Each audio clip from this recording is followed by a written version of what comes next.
আমি তারেক বলছি। জি আমি একটু আয়সা আসিয়ার জি আসিয়ার শরীর কেমন আছে এখন? ভালো না, রক্ত ব্লাড দিচ্ছে, হ্যাঁ, ব্লাড দিচ্ছে। আচ্ছা আচ্ছা আচ্ছা আচ্ছা। তো আমি আমাদের ওখানে যারা নেতা কর্মী আছে, বিশেষ করে নয়ন আছে ওখানে, ওকে আমি বলেছি।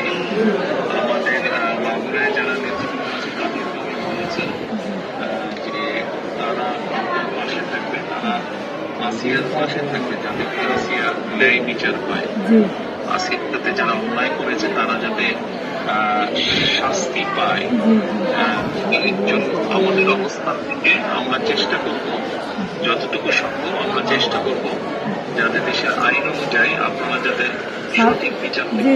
জি এবং একই সাথে আমি নয়নকে বলেছি যে আসিয়ার জন্য চিকিৎসার জন্য যেসব ব্যবস্থা নেওয়া সম্ভব সেই সব ব্যবস্থাগুলো আমরা চেষ্টা